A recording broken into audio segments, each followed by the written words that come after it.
Okay.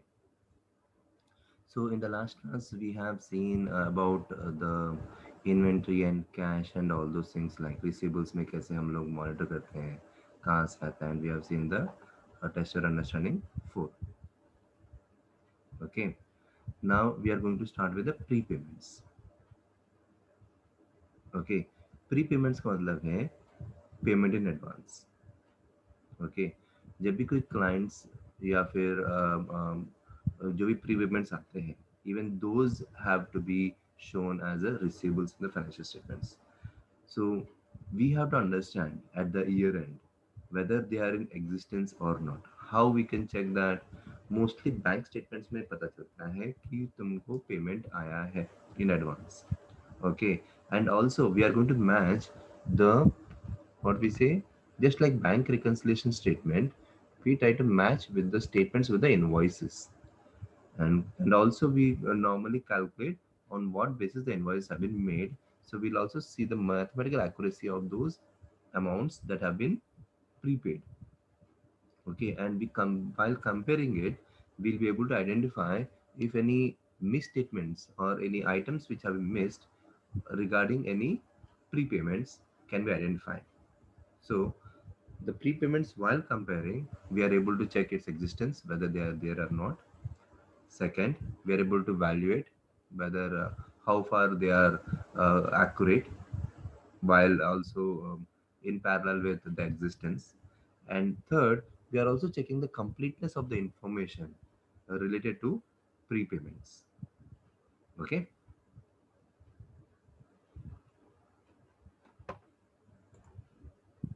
Now, next is payment and accruals. अब यहाँ पे पेबल्स एंड एक्रुअल्स का मतलब है ये एक तरह से लाइबिलिटी है हमारे लिए. दैट मीन्स जिससे हमको सर्विस लेना है और उसके इन रिटर्न हमको पैसा देना है, जस्ट लाइक सप्लायर्स. अब सप्लायर्स जो है that is nothing but trade payables. Okay, that means आपने वहां से रॉ मटेरियल खरीदा, उसको पैसा देना है कि नहीं. ओके, या फिर आपने कोई क्रेडिट में उठाया. So all those things we have to do the payments. So how do I know that कि कितना पेमेंट करना है, कैसे पेमेंट करना है. ओके, और पेमेंट क्या है, तो whether they are in line with the invoices और not. Because as you know, कभी नॉट कभी कभी, in most of the cases जहाँ से सप्लायर से हम लोग माल उठाते हैं, when we buy the stock from the suppliers, while making the payment, we try to negotiate regarding the trade cash discounts, because whenever prompt payment के लिए the suppliers give the cash discount. So that means you are paying less than what you bought. So has those adjustments been made? क्या हम लोगों ने वो adjustments किए हैं या नहीं. we'll see the arithmetical accuracy, we'll see the existence की है कि नहीं by matching the invoices. We'll see the calculations, how far they made the calculations. So how, what are the evidences, how we can check whether they are payables or not. And दूसरा accruals है कि नहीं. Accruals means you generated a liability. Okay, so by ageing analysis हम लोग जैसे data बनाते हैं वैसा ही इसका भी एज्ड पेबल लिस्टिंग करेंगे. दूसरा, we check the purchase invoices. तीसरा, जीआरएस जो है, गुड्स रिसीव्ड नोट्स जो है. जैसे हम रिसीवेबल्स के लिए हम लोग गुड्स डिलीवर्ड नोट्स देखते हैं, यहाँ पे हम गुड्स रिसीव्ड नोट्स देखेंगे. देन ईयर एंड स्टेटमेंट्स में जहाँ पे लास्ट मिनट में अपन ने जो पेमेंट्स किए हैं. एंड देन सप्लायर के statements, will ask from the supplier, हम लोग सप्लायर को कॉल करेंगे, बोलेंगे कि विल कॉल देम सेइंग कि इनके रिकॉर्ड, हमारे रिकॉर्ड के हिसाब से, क्लाइंट के रिकॉर्ड के हिसाब से, this is the outstanding, is it the same from at your end. Then supplier के सर्कुलेशन वे supplier statements are not available. Okay, so the payables balance included in the financial statements must be complete. Proper balances दिखना चाहिए कि उसका closing balance और जो supplier से अपने को जो confirmation मिल रहा है, that has to be same. And payables will be understand if all liabilities in relation to purchases made have not been recorded. Third party evidence अगर जहाँ पे है, जैसे supplier statements obtained in the form of supplier statements and supplier circulation letters, that is with the approval of the clients, will be asking the supplier, that means client के नाम से हम लोग supplier को भेजेंगे सेइंग दैट कि ये हमारे ऑडिटर है एंड इनको आपको बताना है कि हमारे रिकॉर्ड में ये डेटा है, that is this the amount that we need to pay to them, pay to you, and is it the same in records, in your records और नॉट। ये इन्फॉर्मेशन आप डायरेक्टली हमारे ऑडिटर को भेज दो। So that is where we call as supplier circulation letters. Okay, जैसे हम लोग कस्टमर को भेजा था, सेम वैसा ही सप्लायर को भेजेंगे। अभी trade payables, so these are procedures that we include. कैसे हम लोग करेंगे? फर्स्ट थिंग, हम क्लाइंट्स का बुक्स में से पूरा ट्रेड पेबल का लिस्ट निकाल लेंगे। लिस्ट निकाल के हम पहले first thing that we are going to do is trade payable का जो जनरल लेजर जो है और उनका फाइनेंशियल स्टेटमेंट्स और वैल्यू जो है वो सेम है या नहीं हम देखेंगे। That is we are going to verify the completeness, classification and presentation, तीनों। By doing this activity, we are going to check these three things. Then we are going to reconcile. Reconcile what? The payables account with the control account. कि जो details जो उन्होंने दिए हैं and जो यहाँ पे दिखाए उनका इंडिविजुअल स्टेटमेंट्स में जो दिखाई दे रहा है वो दोनों टैली हो रहे हैं या नहीं। Third, we are going to ask, means हम सप्लायर्स को कॉल करके पूछेंगे कि share your statements towards our client. तो वो भेजेगा। तो what we are going to do, we are going to reconcile the statement of the supplier with हमारा लेजर, दैट इज क्लाइंट का ledger, and we try to reconcile to check if there is any discrepancies there और not. Okay, and इससे भी हमको पता चलता है all the three, that is completeness, classification, presentations, valuations, existence, ये भी पता चल जाता है।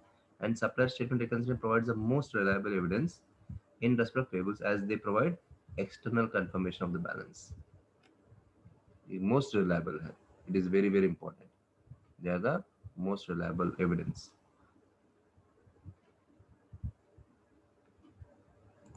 Okay, next, inspect after date payments. If they relate to current year, then follow through to the payable ledger or accrual listing, so that we know कि its completeness is there or not. Inspect invoices, ताकि year end में कि कहीं accrual तो कुछ है नहीं, कहीं कोई अक्रूवल तो नहीं है।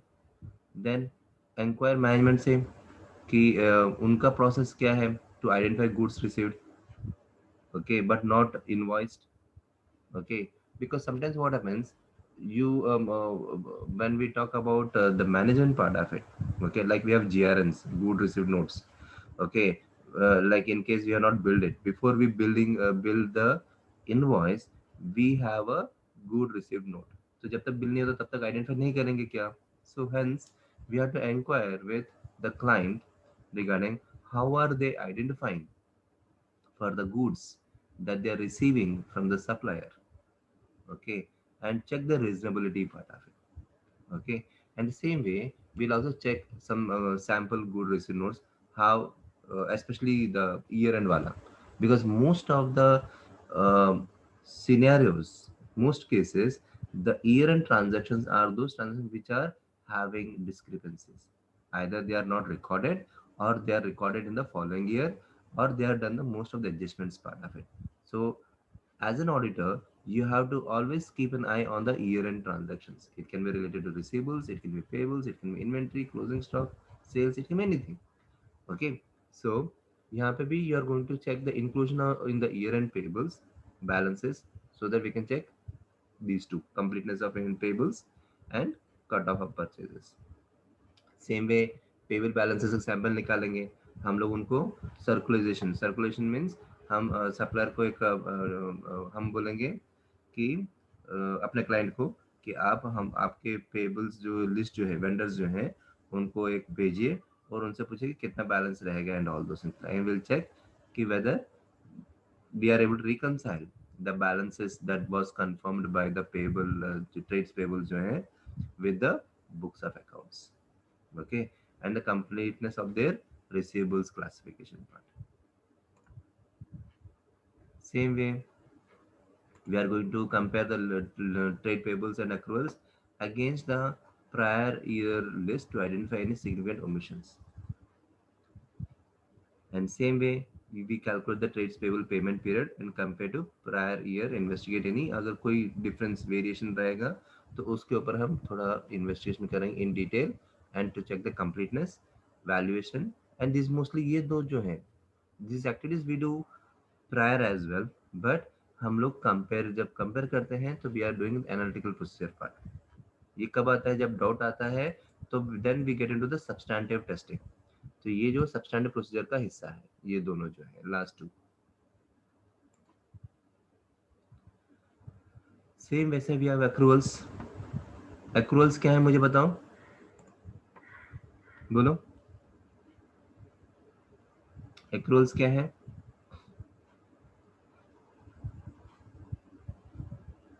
गणेश, एक्रूअल्स क्या है? What is accrual?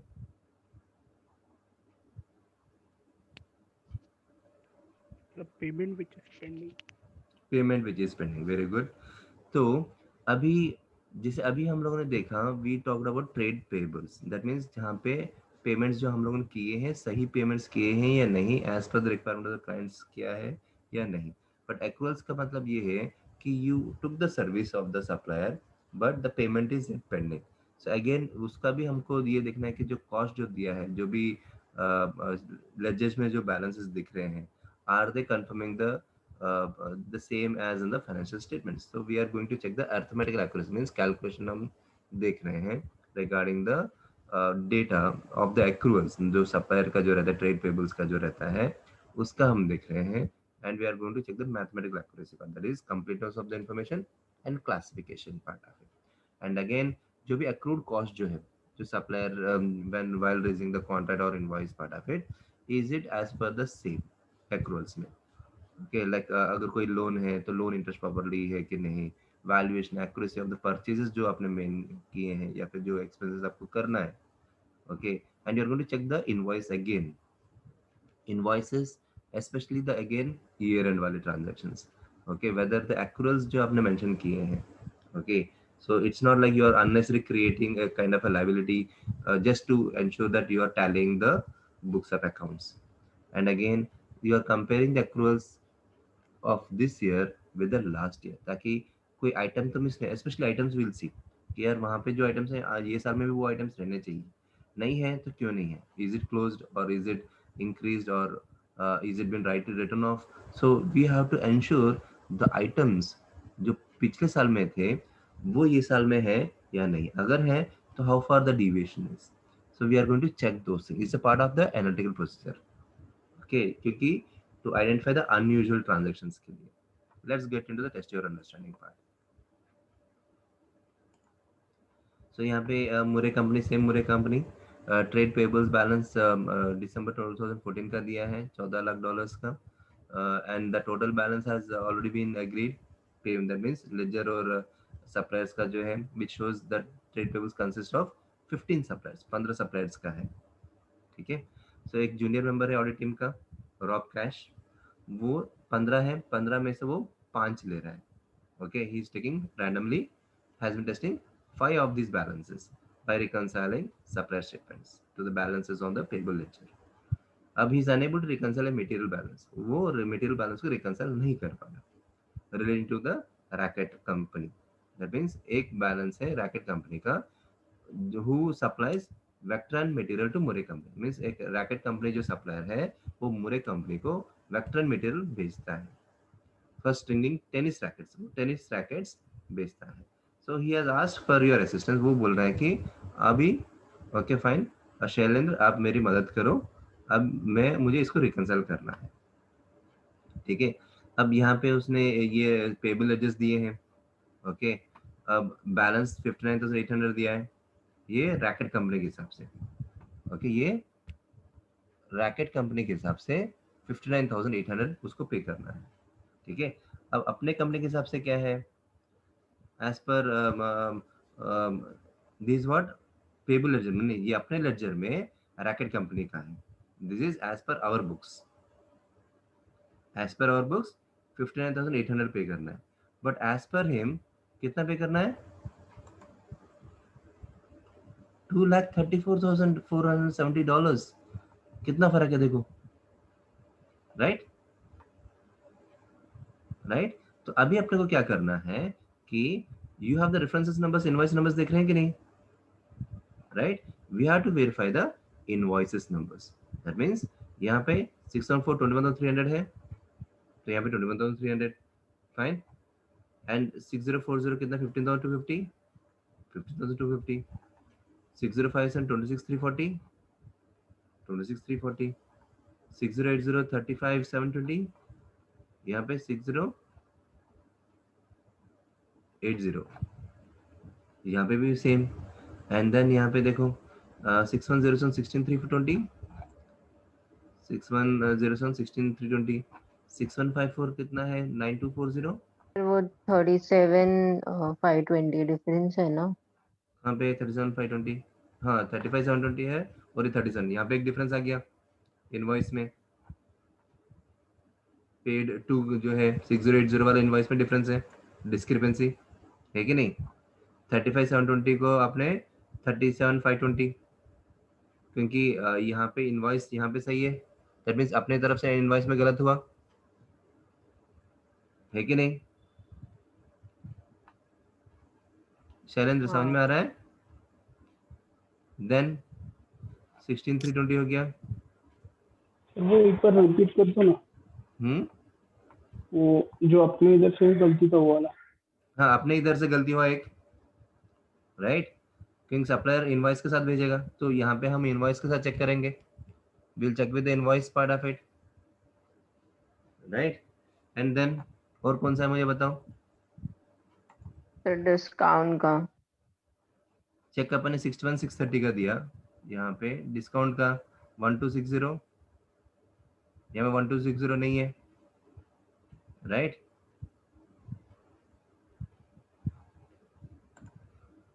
ये 1260 कहीं डिस्काउंट इसका तो नहीं है, 35,720 का, चेक करो डिफरेंस, डिफरेंस देखो 37,520 और 35,720 का डिफरेंस कितना है देखो।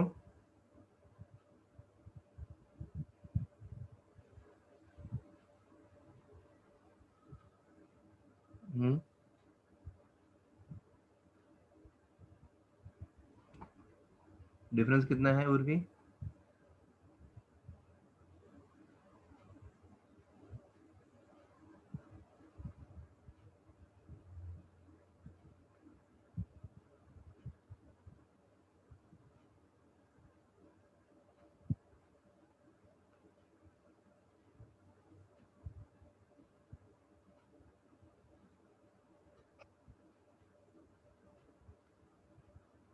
ओके।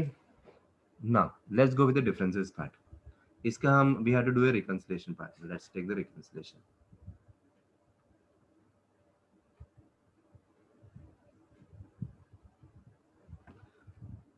सो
अब यहाँ पे देखो, लेट्स गो विद द बैलेंस एज पर द अपना books, we are going to do the reconciliation part. So we have as per our balance कितना है, 59,800। Will try to see whether supplier balance इसमें मैच कर रहा है कि नहीं। दिस एज पर कितना है, मुरे कंपनी, एज पर मुरे कंपनी। नाउ इसमें हम लोग क्या कर रहे हैं, अभी ये 1260 का जो 30th नवंबर जो है वो उसमें नहीं दिख रहा, right? So we are going to what are the differences जो है विल ऐड अप। ऐड क्या है डिफरेंस डिस्काउंट का, सो आई विल कीप इट 1260। फिर नेक्स्ट क्या है 6080, 35720 और 37520 का डिफरेंस कितना है मुझे बताओ शैलेंद्र, कितना डिफरेंस है?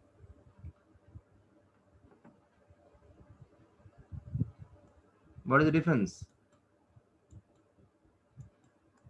ऐड इनवॉइस 6080 का difference, we can say transposition error का 1800। 1800। Very good. फिर नेक्स्ट क्या है मुझे बताओ। देन वी हैव यहाँ पे 6210 जो है 6210 जो है इनवॉइस यहाँ पे वो बोल रहा है 47350 जो है 4 दिसंबर का, यहाँ पे 4 दिसंबर का है ही नहीं, है क्या? नहीं है। सो हम लोग अब यहाँ पे डालेंगे 4 दिसंबर का क्या है इनवॉइस पेबल लेजर में नहीं है करके ऐड कौन सा इनवॉइस 6210 6210 कितने का है वो 47350। सो 47350 का। फिर और कौन सा है इसमें मुझे बताओ, ये भी नहीं उसके बाद वाला भी नहीं है 21560 है 21560 है 38240 38240 इज है बट यहाँ पे वो देखो 6355 6355 का है ही नहीं, अगेन वो इनवॉइस भी मिसिंग है, सो दैट मीन्स 6355 का not payable on ledger, right?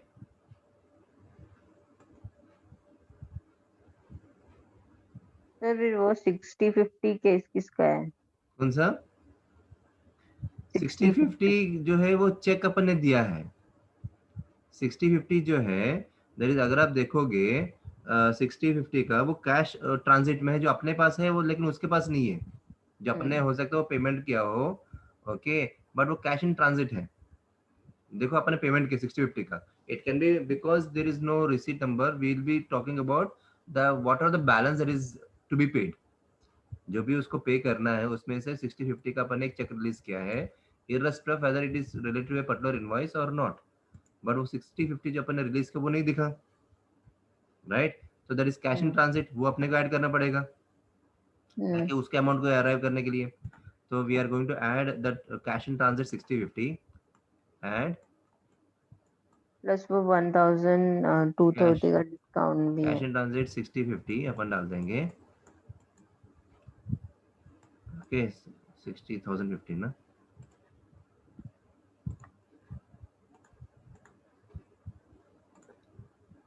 $60,050, ठीक है। एंड देन आपका जो डिस्काउंट जो उसने अलाउ नहीं किया जो आपने लिखा 1230 का जो डिस्काउंट जो है एंड वो भी कर दो, कितना 1230 का, ठीक है। एंड देन वो जो इनवॉइस 6355 का जो पेबल लेजर में नहीं है ऐड इनवॉइस, ओके, इनवॉइस कितना है 6355 का, सेकंड रुको 62980। 62980, ओके। तो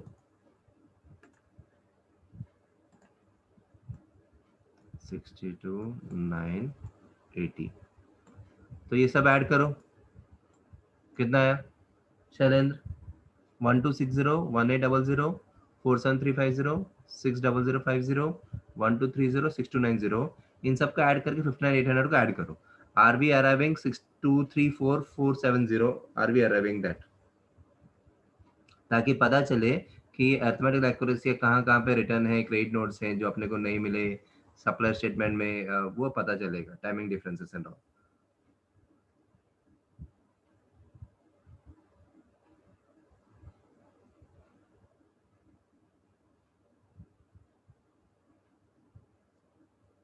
okay, because most of the companies में क्या रहता है कि they get monthly statements from the suppliers. Okay, साल में बहुत मिलते होंगे, एंड ईयर एंड में भी they will be getting the statements from the suppliers part of it. So it is to be always be verified and reconciled with their control accounts. उनके control accounts के साथ you need to verify that. बोलो शैलेंद्र, कितना है आया total? 1,74,670। कितना? 1,74,670। 74,670। अब ये दोनों का ऐड करो, ऊपर वाला और नीचे वाला, 1,74,670, और अपना ओपनिंग बैलेंस दैट इज अपना मुरे कंपनी का जो बैलेंस है 59,800, ये दोनों का ऐड करो। आर वी गेटिंग टैली हो 20? रहा टैली हो रहा है? हाँ। Okay, so that's where we are doing the reconciliation. This is how we need to do the reconciliation part of it.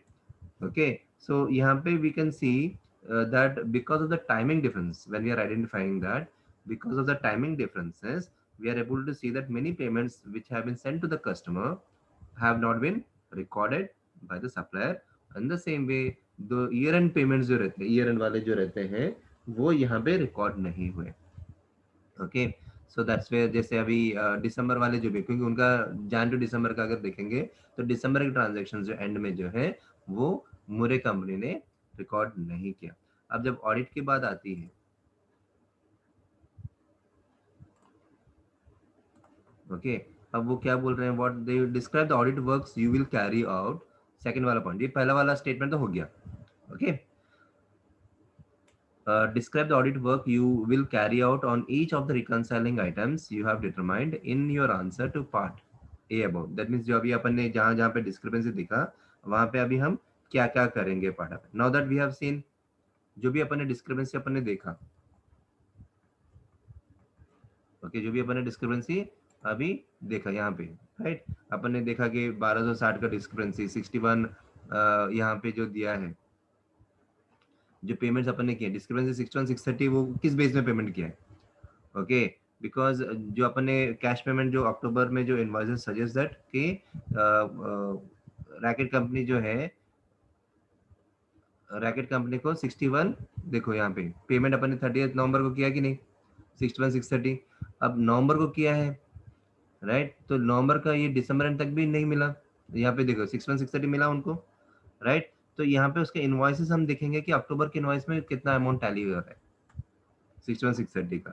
So we are going to check there, these are the audit work. Audit work में हम क्या देख रहे हैं कि see here, racket company terms of trade with Murray allows 2% discount, you can see 2% cash discount on invoices where racket company receives a check from the customer by the end of the month following the date of the invoice.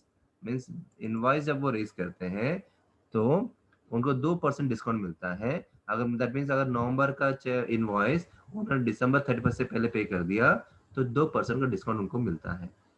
ठीक है, तो हम ये देखेंगे कि ये जो 61 630 जो है, कहीं ये डिस्काउंट वाला पेमेंट तो नहीं है। You got a point?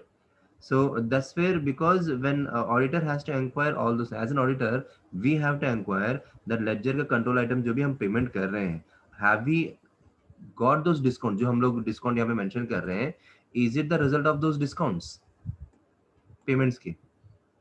उन्होंने पेमेंट 30 नवंबर को किया है। हाँ 30 नवंबर को, बट 30 नवंबर को किया है तो हम लोग अक्टूबर का इनवॉइस 30 नवंबर को पे करेंगे, right? So that means it is, as per them, they are allowed to get that invoice 2% discount. 2% discount. So we'll verify that they have that, if Mure has been obliged by 2% discount, तो मुझे इनके invoice में दिखना पड़े, इनके invoice में दिखना चाहिए, या पे भी हम कंपनी के, राइट, तो ये हमारा डिस्क्रिपेंसी, तो we'll check with them as an auditor, we have to check with them or not. And same way यहाँ पे इनवॉइस जो है डिस्क्रिपेंसी दिख रहा है कि नहीं, यहाँ पे 37,520 दिख रहा है इनवॉइस 2 नवंबर का, जबकि यहाँ पे 4 नवंबर का 35,720 दिख रहा है, राइट। सो अब यहाँ पे हम देखेंगे कि 37,520 जो है, is it something that additional payable कुछ करना है कि ये 1800 का डिफरेंस क्यों आया ईयर एंड में? Okay, has there any typo error, correct, we have to correct this error 1800 का जो डिफरेंस जो है। ओके, अगर 35720 ही है, ओके, इनवॉइस के हिसाब से एंड ऑल दो थिंग्स लाइक, हम इनवॉइस देखेंगे उनका पेबल के उनके लेजेस में, हाँ अगर हम लोग सही हैं then nothing to worry, invoice में और ये मैच कर रहा है तो मुझे झगड़ा नहीं करना है सप्लायर से, यू ना पॉइंट। बट अगर वो सही है तो then I have to get this rectified. Got it Omer Ganesh?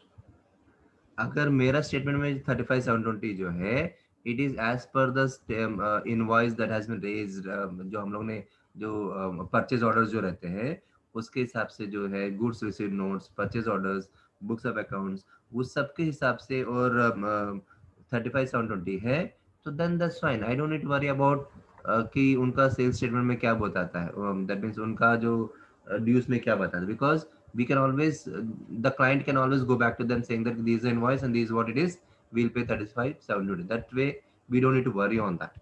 but हाँ, अगर ये 37,520 है और हम लोगों ने 35,720 लिखा है, that is what we need to check as an auditor।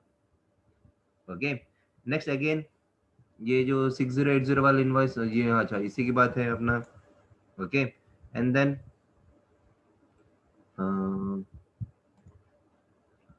6210 वाले ये invoices we have to keep in mind, जो अभी अपन ने डिस्कस 47350 का जो है ये अपन ने इंक्लूड नहीं किया। So definitely as an auditor we have to check कि ये जो इनवॉइस उन्होंने रेज किए इसके गुड्स आए कि नहीं आए, कहाँ पे चेक करेंगे अपन? वेयर हाउस में। गॉट इट, हम लोग वेयर हाउस में चेक करेंगे कहीं गुड्स रिसीव तो नहीं हुए। गुड्स कैसे रिसीव का पता कैसे चलेगा? By again verifying the GRNs, good received note. तो वो होने के बाद हम देखेंगे यार इसका एंट्री रिव्यू करेंगे कि यार हम राकेट कंपनी को कॉल करेंगे, बोलेंगे कि यू हैव इंक्लूडेड 6210 इनवॉइस, कहीं कोई आपके दूसरे क्लाइंट का हमारी तरफ से तो नहीं भेज रहे। So I check with their arithmetic accuracy and will ask them the proof कि परचेज इनवॉइस भेजो कि आपने हमको भेजा है करके। Okay, so we will check with our inventory whether the goods have been received or not corresponding to that particular invoice। okay, same वैसा ही we'll do for other, कौन सा? 6355 का भी, 6355 का भी we will do that and again we'll also see this check in transit जो है 6050 का जो है उसका appear नहीं हो रहा है। अगर हम लोगों ने चेक पे किया है and we'll check whether they have received it or not because we made a payment on 31st, but naturally 31st अगर है तो we know that it will be missed by the racket company, क्योंकि racket company को अगर मिला भी होगा तो they must not been presented, क्योंकि हम लोग ने दिया कब? 31st को। हम लोग पेमेंट कब किया? चेक के माध्यम से, सी हियर, चेक के माध्यम से।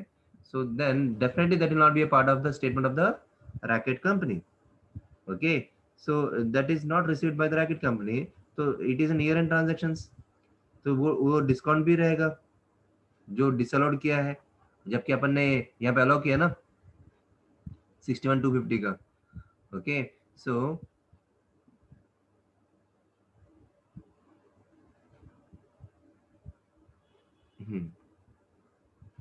सो ये सब जो है डिस्काउंट डिसअलाउड किया गया है, सो ईयर एंड का, so we have to ensure these have been calculated by our end but not been at the end of the supply, so this will be a part of your audit part। समझ में आया? Shailendra, Urvi, Umer and Ganesh? Yes, sir. now provisions and contingencies, what is provision and contingencies मुझे बताओ गणेश।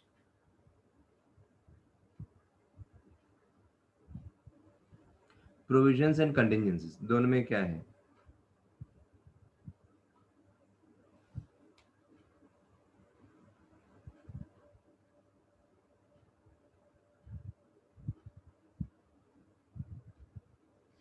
उमेर बोलो, provisions and contingencies क्या है?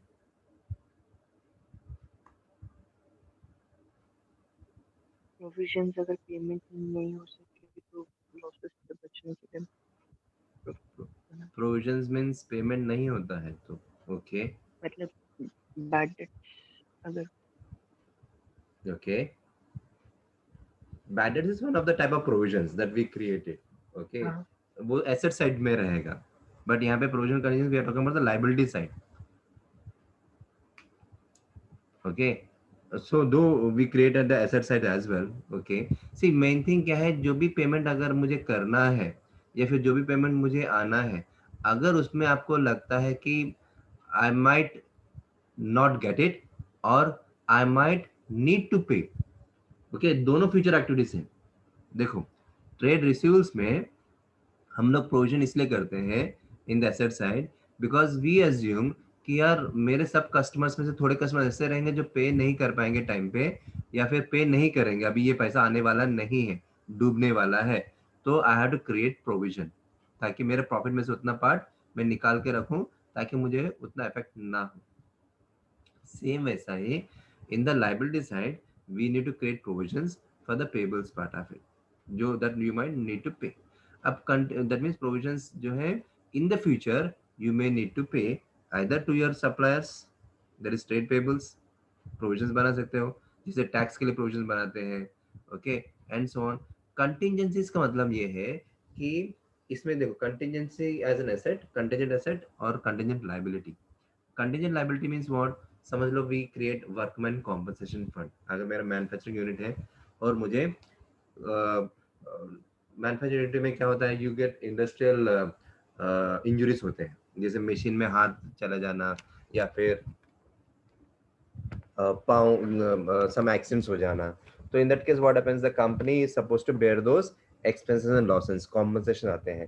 तो to ensure that contingency is covered, the company has to create certain provisions. So we are talking about those contingencies. तो यहाँ पे वही दिया है देखो. So IAS 37 provisions, contingent liability and contingent assets requires an entity to recognize. Recognize means to identify, okay, and create a provision. Recognize a provision if present obligation has arisen as a result of the past event. Yeah, payment is probable in the future part. We are talking about that. An amount can be estimated reliably. If payment is only possible, a contingent liability must be disclosed. Okay, that means contingent liability means chances that you may need to pay definite है तो contingent liability. Okay, may or may not virtually part of it, then contingent asset. Okay, why? Because you might have economic benefits. जैसे अभी मैंने workman compensation fund बोला, या फिर I create some other funds, या फिर रिजर्व्स कि कहीं मुझे जरूरत पड़ेगी तो I have to use it. So अभी के लिए भले ही वो I am not using it, so till the time it is an asset, contingent asset. Okay, so as an auditor, when we are testing this contingent liability and contingent assets, you have to ensure that whether that obligation या फिर risk does it exist or not, means what are the possibilities that the client will pay that amount to the concerned expense. okay, अगर it is definite है तो contingent liability में चला जाएगा, नहीं है तो then we have to see contingent liability में नहीं. अगर definite है तो provision करेंगे, और chances है probable है तो contingent liability बनेगा. So we have to ensure as an auditor to test that particular expense as it is definite or it is a possibility. okay, इसलिए definite means जैसे taxation का provision बनाते हैं कि नहीं, provision for taxation. why? because आज नहीं तो कल मुझे पे करना ही है, it is definite. okay, भाई अगर मुझे वर्कमैन का जो कॉम्पनसेशन जो फंड है that is contingent liability. Why? हो सकता है कि मुझे पेमेंट करने की जरूरत ही ना पड़े, if everything goes well because of my factory का जो इंफ्रास्ट्रक्चर जो है, सेफ्टी मेजर्स जो है, सो आई नो दैट कि किसी को इंजरी नहीं होगी, so then it is only a contingent liability. why? because the possibility of it may not be used. okay, so here as an auditor you have to check the completeness is a key assertion as a company, and you may sometimes understate the liabilities so that you can improve your financial position. yes, ताकि वो पैसा हम financials में दिखाएंगे तो profitable दिखेगा. then contingent asset. पूर्वी what is a contingent asset, जो अभी अपन ने देखा insurance claim. Okay, Audit testing will focus on whether payment is virtually certain or probable. Existence again, it is the key. Example क्या, contingent asset का amount due to be received from an insurance claim means आपने past में claim किया है, आज नहीं तो कल आपको claim आएगा ही. या फिर किसी के ऊपर आपने केस डाला पर compensation, वो भी आज नहीं तो कल आएगा. सेम वे, जब अगर कोई कंपनी या कोई इन्वेस्टमेंट या कोई डिपार्टमेंट आप डिसइन्वेस्ट कर रहे हो तो लिक्विडर इन्वेस्टमेंट का सेकेंड वो पैसा आएगा. So this are all money in the future you may get. That is the reason it is mentioned in the contingent asset. Okay. अब इसको मैं टेस्ट कैसे करूंगा प्रोविजंस एंड कंटीजेंट लायबिलिटी का. One, I am going to break down कि provisions क्या क्या है. I will check with the client या फिर चेक विद द रिकॉर्ड्स कि ये प्रोविजंस जो बने हैं वो किसके रिलेटेड बने हैं, so that I can check the accuracy of the transaction and whether they have been properly presented. And I'm going to check with the management, that is the directors, regarding जो भी provision आपने बनाया उसका documentation क्या है, proofs क्या है, so that I can identify whether the provision exists or not, so that I can create a right and obligation against the client. And then you'll check the board minutes of the meetings, so that this has been discussed and created provisions or not. And then वो जो liability जो provisions दिख रहे हैं, as an auditor you are going to recalculate to check the accuracy or arithmetical accuracy and completeness of the transaction part of it. Again, Shailendra ये पढ़ो 3 points.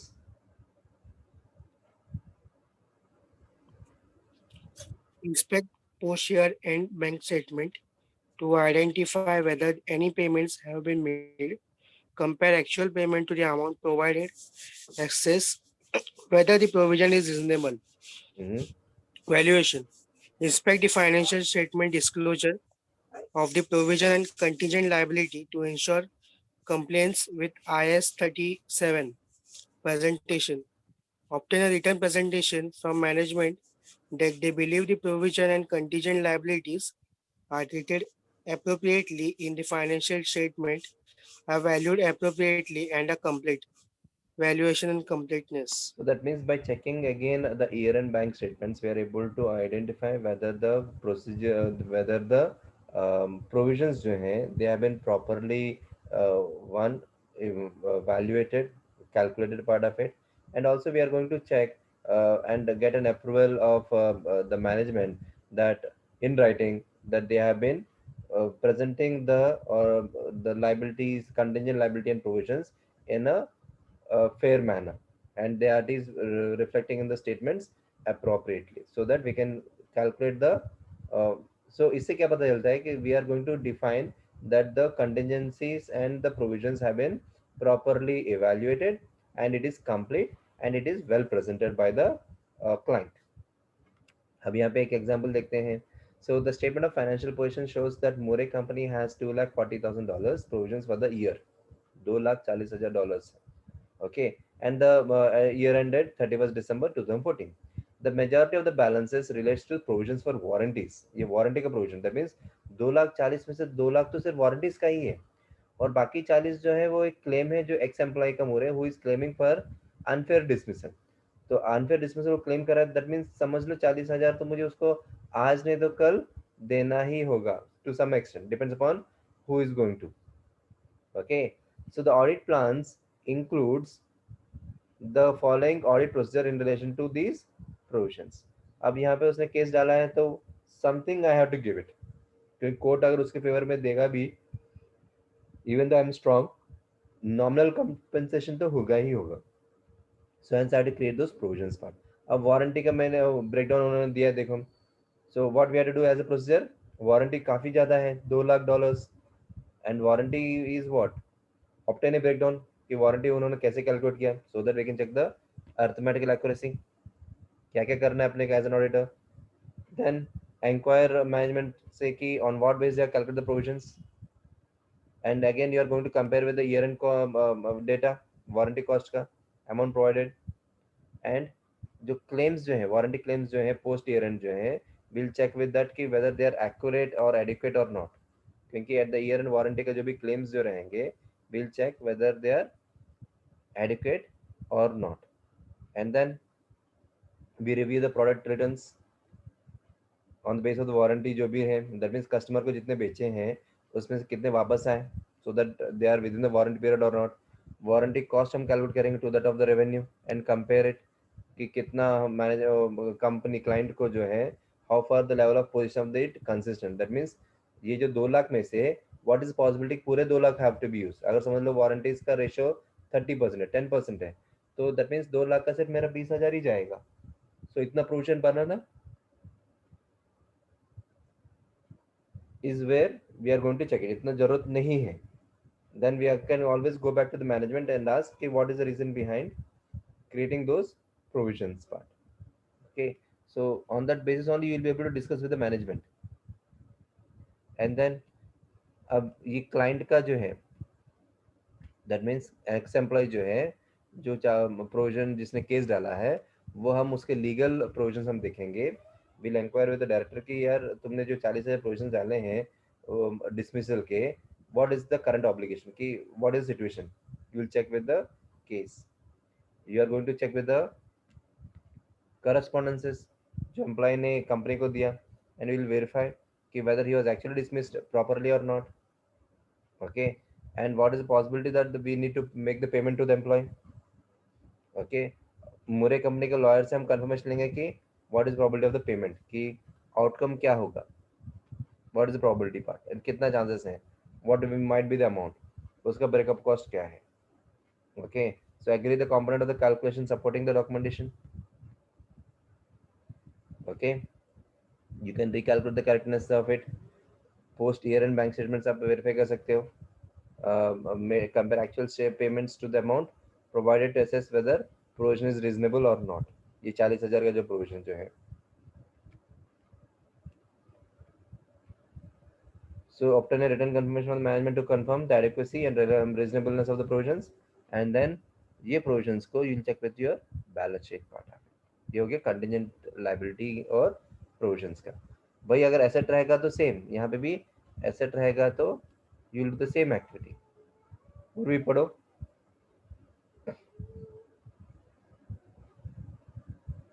Procedures पढ़ो asset का, contingent asset.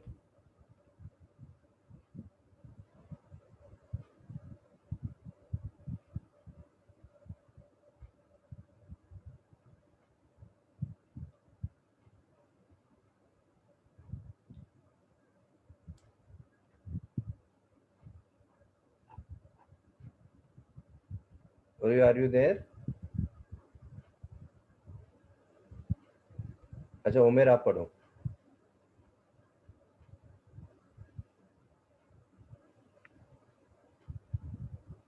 Review correspondence from third parties, lawyers, insurance company, insolvency practitioner regarding the value likely to be received and probability of payment. Agree the figure into the disclosure note relating to the contingent asset, existence, accuracy, and valuation and presentation. Review correspondence from third parties, court, insurance company, insolvency practitioner, confirming the amount awarded to the client. Agree the figure to other receivables and other income within the financial statement, accuracy and valuation, existence, rights and obligations, and presentation. Review post-year and bank statement and cash book to confirm the amount received, accuracy and valuation, existence, rights and obligations, and presentation. Okay, so that means यहाँ पे contingent asset is similar to that of contingent liability where we are going to check the correspondence with the third parties one. Okay, that is as an asset कि आज नहीं तो कल कितना आएगा, कैसे आएगा, disclosures के बारे में, contingent assets के बारे में। Same with your checking with the correspondence with the third parties regarding accuracy, so whether they have been included in the financial statements or not, so that we can evaluate the right obligations, right and obligation of the transaction जो contingent assets के जो हैं। Okay, and then we are going to check, compare with the bank statements and the cash. We do the reconciliation part whether the amount that we are going to receive has been received or it's when it's going to be received, या फिर अगर कुछ आया है तो how far and to what accuracy level part. So by contingent assets we are checking the existence, accuracy, valuation, and also the right and obligations part along with the presentation thing. So ISA 501 audit evidence, we need to give some special consideration to those items when it comes to the claims and litigations. claims litigation जो रहते हैं audit procedure में, we have to give some special attention to them, so that because the possibility of misstatements might be higher. Why? Because they are all pending in the court. तो possibility ये है कि उसका misrepresentation हो सकता है, and that can be misused. So that is the reason when it comes to the minutes of the meeting, you have to keep a check on those to review the legal expenses part of it.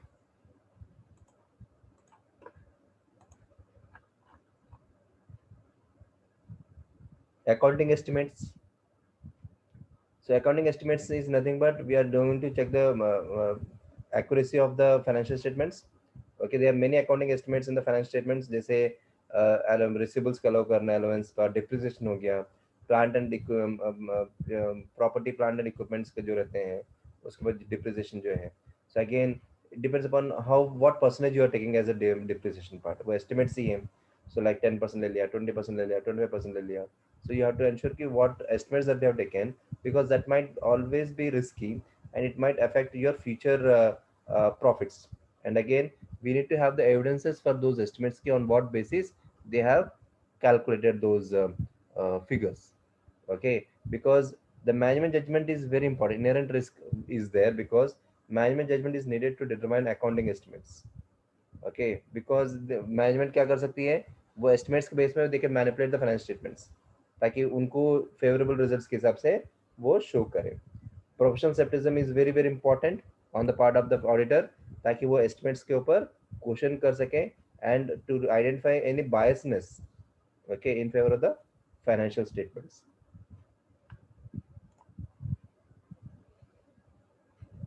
So I say 540 जो auditing standards जो हैं, which is more about the fair and fair value accounting estimates related to accounting estimates हैं. So you have to first understand the management, okay, how they are identifying those transactions and how they are going to calculate. Okay, so every financial statements, the auditor must ask certain things with the management part. One, you have to inquire with the management how they have calculated. So in the case of estimates, we need to check with them that how the accounting estimate is being made and on what basis they have calculated it. Okay. Second, you are going to check कि अगर ये साल में इन्होंने इतना estimate किया है, तो you are going to check with the previous year कि पिछले साल कैसा था. So is it in line with it या फिर कहीं suspected transaction misstatements तो नहीं है. Okay, where you need to do more detailed study part of substantive testing कहीं जरूरत तो नहीं है. So you have to check that, and then you are going to check additional evidences wherever you need to you have a suspicion or doubt regarding the estimates whether they have been appropriately presented or not. So in that case you need to add few more testings part, and then you are going to check how the management has estimate जो अभी मैंने पहले बताया था, and evaluate whether जो method जो है management ने जो use किया है whether that is the right method or not. Is it that the way to identify those estimates which has been brought before the management, and then you are going to check the effectiveness and the control for those estimates, and you are going to compare comparison with the management with the kind of estimates that they have come up with, and then if there are significant risk associated with estimates, the auditor should also inquire whether management considers any alternative assumptions and why they rejected those. Or alternate assumptions and they have been recommended, why they have not considered those assumptions and what grounds they have gone with these assumptions part of it. And you need to get a written confirmation with them that they made in a very reasonable manner.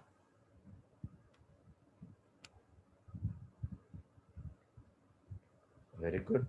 Abhi share capital. Ganesh पढ़ो share capital reserves and directors remuneration.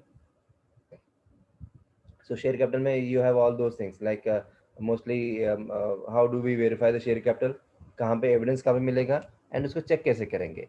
It's very very important. In all the items that we have done in the balance sheets part of it, we are going to do two things. One, where we are going to get it and how we are going to verify it. Simple. Okay. So अगर share capital है तो कहाँ पे मिलेगा?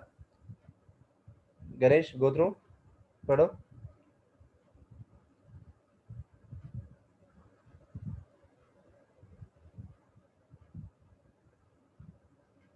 Ganesh, are you there?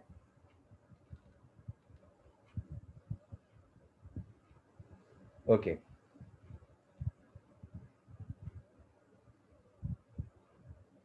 पूर्वी पढ़ो धीरे से।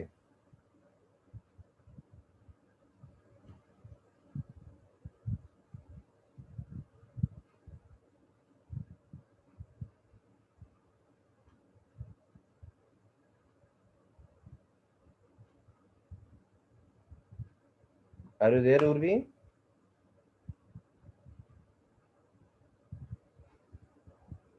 सब लोग लगता है सुबह से उठ के सो गए।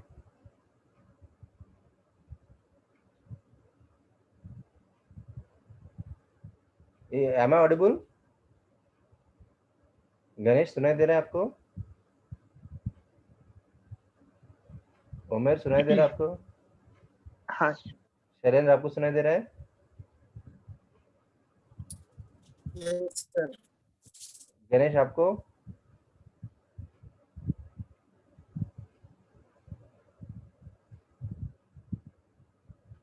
उर्वी?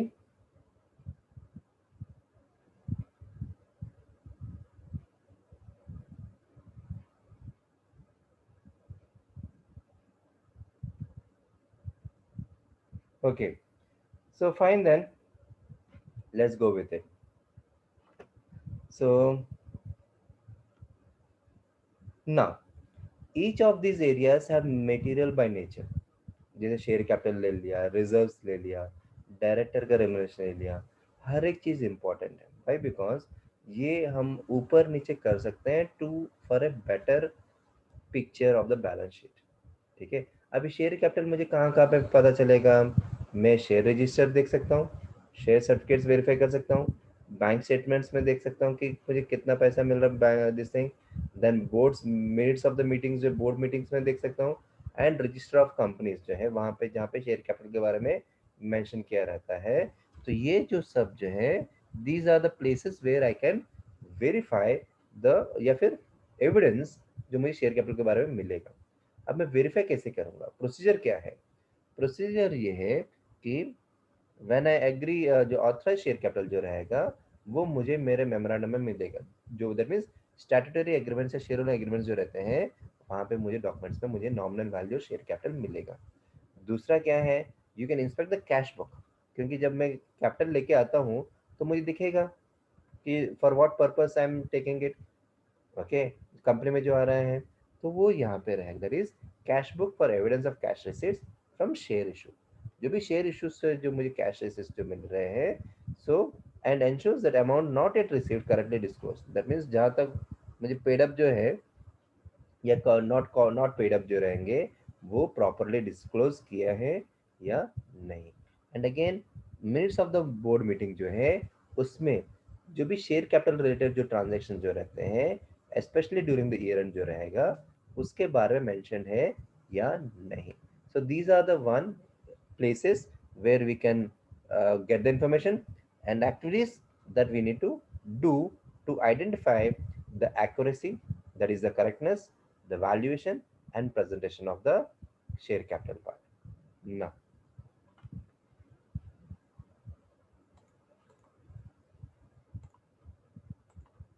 अभी डिविडेंड्स क्या है? अगेन डिविडेंड्स एविडेंस क्या है? बोर्ड मीटिंग, क्योंकि मीटिंग में ही पता चलता है कि शेयर होल्डर्स को कितना डिविडेंड देना है। बैंक स्टेटमेंट्स कैश बुक में पता चलता है कि कितना दिया है, एंड डिविडेंड वारंट जब इशू करते हैं तो उसमें कि किस किस को दिया है and all those things like. Okay, अब ये एविडेंसेस है यहाँ पे मिलेंगे। प्रोसीजर कैसा है? सो बोर्ड मिनट्स के लिए मैं minutes at the end of the year end में आई कैन सी कि कितना डिक्लेयर हुआ है, बोर्ड मिनट्स में पता चल जाएगा। दूसरा जो दिया है, जो हम लोग बोर्ड मिनट्स में जो हम लोग डिक्लेयर किया है, क्या हम लोगों ने दिया है कि नहीं वो मुझे बैंक स्टेटमेंट में पता चल जाएगा ईयर एंड के। Then I will inspect the dividend warrants regarding to agree with the dividend payments किए हैं या नहीं।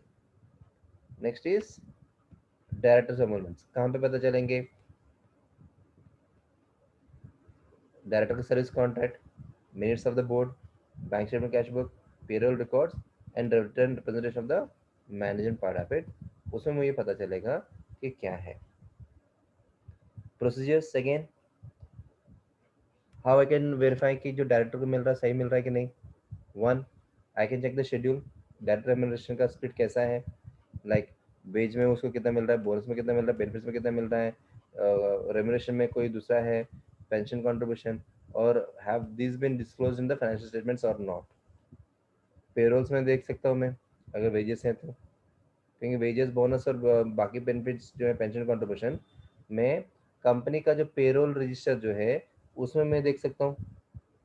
तीसरा, inspect bank statement regarding the amount जो भी हम लोग डायरेक्टर को पे किया है। एंड चौथा, बोर्ड मिनट्स में चेक कर सकता हूँ उसको, अगर कुछ एडिशनल कुछ पेमेंट करना है या फिर किया है उसका अप्रूवल है कि नहीं। देन मैनेजमेंट से रिटर्न रेम्यूनरेशन ले सकता हूँ कि जो भी डायरेक्टर्स को हम लोगों ने पे किया है वो सही पे किया और विद द अप्रूवल से पे किया है, that they have been, and सब उन्होंने डिस्क्लोज किया है। So that's where these are the ways where we can do the check as an auditor and identify the ethical and accuracy, valuation and presentation part of it, and completeness of the information. Reserves, agree opening reserves to prior, तो last year का closing और ये साल का opening अपन verify कर सकते हैं, and कोई मूवमेंट रहेगा तो रिकैंसिल कर सकते हैं, and agree movements and reserves to supporting documentation. And 11th, statement of profit and loss. अभी हम बैलेंस शीट हो गया, we are going with the profit and loss part. The majority of transactions जो हैं and events in the statement of profit और loss are audited indirectly through the direct test performed on corresponding debits or credits in the statement of financial position. However, auditor will normally perform substantive analytical procedures on these areas and some specific additional procedures. Okay. So most of the time जो भी झोल रहता है वो P&L में रहता है, तो hence it is very very important for the auditor to do certain direct tests, ताकि उनको पता चले कि जो भी डेबिट्स हैं उसके करस्पॉन्डिंग क्रेडिट्स हैं या नहीं in the financial statement part. अभी पेरोल मीन्स वेजेस का, तो हम ये देखेंगे as an auditor you are going to check the payroll for these three things, that is completeness, accuracy and occurrence. Sources क्या हैं पेरोल के? कंट्रोल अकाउंट एक है, पेमेंट लिस्टिंग है, salary slips that is pay slips, contract of employment of the employees जो है, and उनका hourly rate क्या है, टाइम शीट्स वो प्रॉपर्ली कैसे मेंटेन करते हैं, वेरीफाई कैसे करते हैं, टाइम पे पंचिंग हो रहा है कि नहीं। देन बैंक स्टेटमेंट कैश में देखेंगे कि जो मंथली का जो उनका जो स्टेटमेंट्स जो हैं, सैलरीज जो हैं वो कैसे कैसे वो पे कर रहे हैं, तो स्टेटमेंट्स में दिखना चाहिए। एंड जो भी starters and levers form, that means जो ज्वाइन हो रहे हैं उनके फॉर्म्स, और जो छोड़ रहे हैं एग्जिट फॉर्म्स, इसलिए we have a proper exit procedure so that when we do HR audit we can identify and do proper valuation part.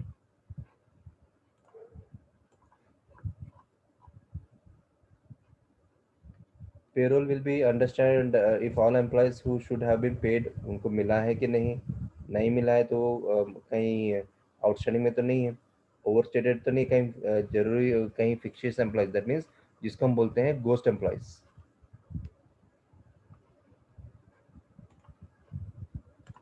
जिसको हम बोलते हैं ghost employees, that means salary जा रहा है बट वहाँ पे स्टाफ ही नहीं है, उसको हम बोलते हैं गोस्ट एम्प्लॉयज। और एम्प्लॉयज जो कंपनी में काम नहीं कर रहे but still they are paid, कहीं वो transaction, we have to identify that.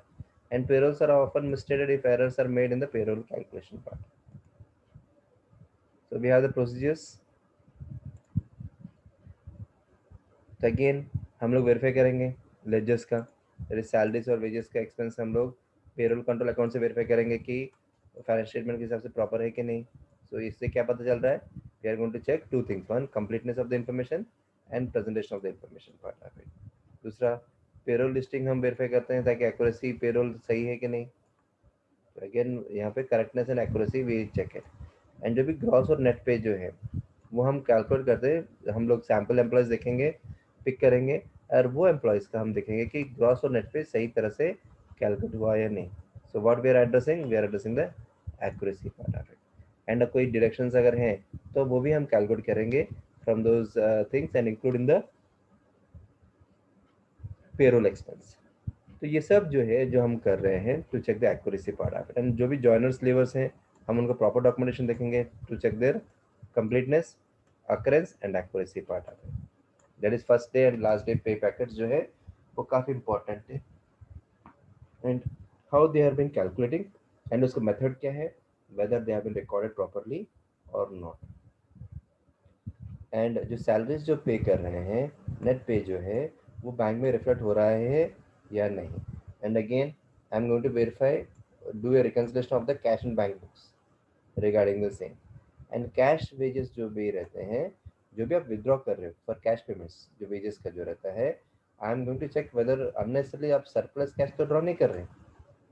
Okay, so we will be checking the completeness and occurrence of the payroll.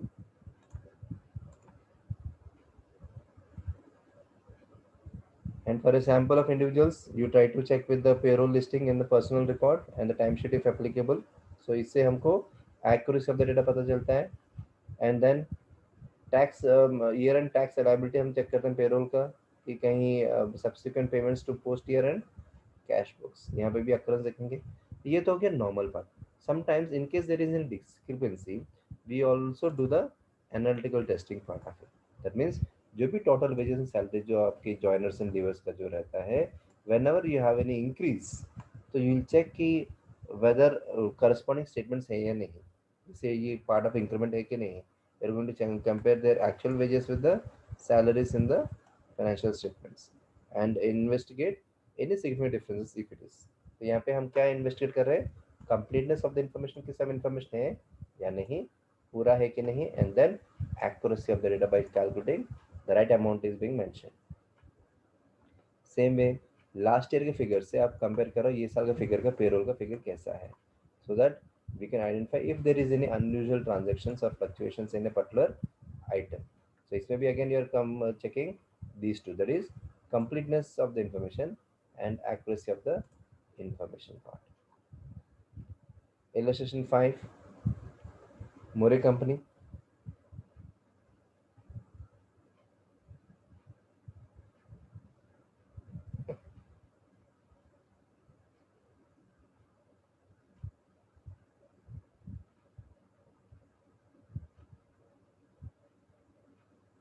यहाँ पे देखो total payroll for the year ending 31 December 2013 was $12,20,000 and then Murray company के कितने employees हैं, 34 employees हैं। Total payroll at the year end last year कितना था, 13,12,000, वो टाइम पे 37 एम्प्लॉइज थे। That means all employees receive a 5% raise March 2014 में। तो अब यहाँ पे सोल्यूशन क्या है, देखो what they want is create an expectation of total payroll cost for year ending that was December 2014. अब यहाँ पे देखो फर्स्ट थिंग इज, अगर ये 5% है, ये याद रखो, और ये 5% है कितना, 13 लाख कितना, ये 12 लाख, ये देखो इसका डिवाइड बाय 34 करो एक बार, और भी 12,20,000 को 34 एम्प्लॉइज को डिवाइड बाय 34 करेंगे तो अपने को 35,882 आता है।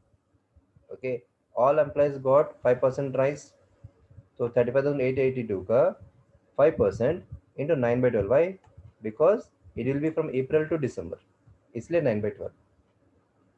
अप्रैल टू दिसंबर है क्योंकि मार्च में इनको मिला है, तो जैन फेब मार्च का नहीं मिलेगा, तो 3 महीने का इंक्रीमेंट नहीं मिलेगा, तो 9 महीने का मिला है, तो 35,882 का 9/12 करेंगे तो 9 महीने का आ गया, उसका 5%, तो you will get the increment part. That means हर एक को कितना मिला है, 1346। अब 1346 are added to 35,882, that is 37,228 का इंक्रीमेंट हुआ है into total employees. Total employees क्या है मेरा, 37 एम्प्लॉइज, इनटू हम कितना करेंगे, 37,228 इंटू 37 करेंगे तो 13,77,000 हो रहा है। ओके, डिफरेंस जो है variation which is acceptable is 5%। Except difference is it should not be, या फिर it should be less than 5%, या फिर it should not be more than 5%।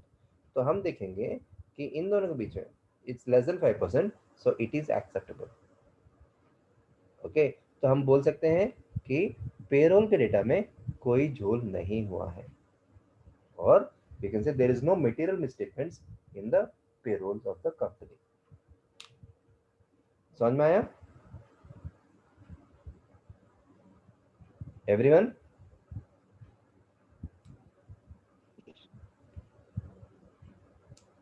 Ganesh, Shailendra, पूर्वी? हाँ सर। सेम वैसा ही what we did for the payments जो हम लोगों ने एक्सपेंसेस में किए हैं, सेम वैसा ही we will do for revenue also. Okay, the focus of testing for revenue is completeness, cut off, occurrence and accuracy. ये चार हम टेस्ट करते हैं in the revenue part. Okay, and sources क्या हैं? Revenue control account, sales day books, sales के invoices, customer के contracts जो हैं ताकि अपने को डेटास पता चले, रिसीवेबल्स पता चले, goods dispatch notes and sales orders. So यहाँ पे अपने को जो पता चलता है कि that there are certain sales transactions, and जब अपन रिकंसाइल करते हैं, because revenue can be sometimes understated, so that I can show losses part of it. Okay, so revenue will be understood if all sales transfer not recorded, and again it will be overstated जब अपन fixture sales record करते हैं। तो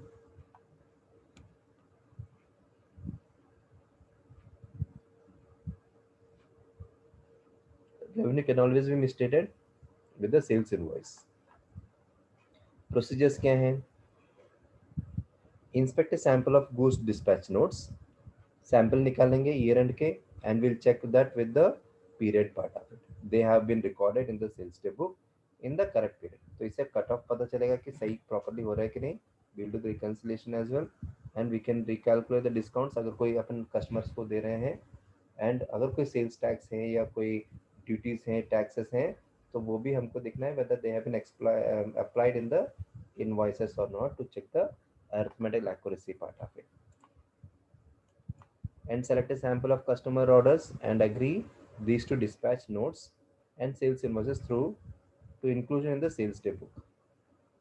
And again GDNs में verify करूंगा trace की जो भी ईयर एंड वाले ट्रांजैक्शंस हैं जहाँ पे भी आपने क्रेडिट नोट इशू किए हैं वो मैच कर रहे हैं कि नहीं, एंड टू एंश्योर कि बाद में वो सेल्स हैव बीन रिवर्स्ड और नॉट।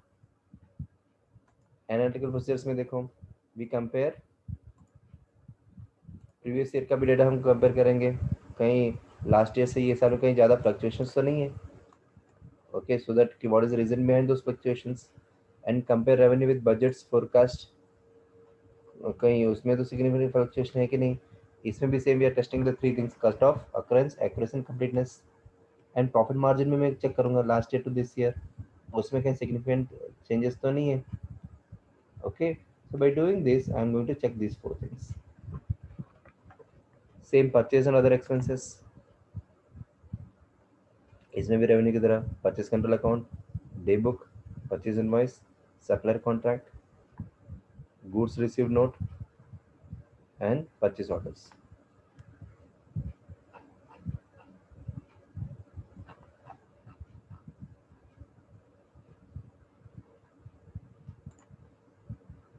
अगेन ये सेल्स की तरह ही इट कैन बी अंडरस्टेटेड अगर purchase transactions are not recorded again year end में, ओवरस्टेटेड अगर अननेसेसरी अपन ने जो वापस रिटर्न कर दिया फिर भी अपन ने रिकॉर्ड कर दिया, एंड परचेज मिस्टेड हो सकता है गलती से, because you might have a purchase but you must have not recorded, या फिर मिसक्लासिफाइड कर दिया आपने wrongly.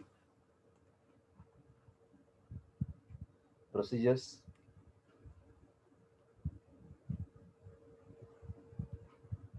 I will go through the procedures. It's the same thing what we did for revenue.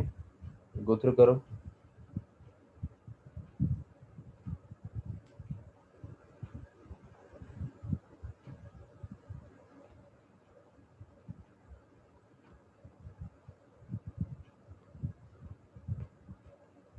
So inspect GRNs before and after the year end and ensure they have been recorded in the purchase day book in the correct period, जिससे हम इससे हमको cut off पता चलता है। So in most cases companies take ownership for goods when they are received and therefore the purchase expenses जो रहते हैं should be recorded. It is not a liability part. Recalculate discounts, अगर कोई sales अपन ने किए हैं और उसको अपन ने जो खरीदे हैं, ओके, और अगर उसमें टैक्सेस हैं और अपने को मिल रहे हैं and all, you have to check that. And again sample purchase orders जो भी रहेंगे, you have to agree with the goods received notes, जो अपने को गुड्स जो मिले हैं we have to agree with that. And purchase invoices जो हैं it has to be include in the purchase का डे बुक, ताकि अपने को कंप्लीटनेस ऑफ इंफॉर्मेशन पता चले। And you need to inspect purchase invoices, ताकि ऑनर एंड आप सैंपल थोड़े इनवॉइसेस निकल परचेज के, एंड यू चेक कि वो एंट्री हुए कि नहीं, ताकि अपने arithmetical accuracy, occurrence and classification का आइडिया हो रहे हैं। एंड एनालिटिकल प्रोसीजर्स में क्या है, all this four are to be like you compare last year the expenses part, you compare the budgets of the last year, whether there are any fluctuations or not, you compare the gross profit जो रहता है regarding the purchases and possible misstatements, कहीं previous year to this year कहीं है कि नहीं, and is there any significant movements in those values of the profit margin या budgets expenses part, and again you are going to check the operating profit margins of the last year to this year part, because if there are any significant changes that means they have been manipulated. नहीं है 5% is acceptable, अगर 5% के अंदर रहेगा तो।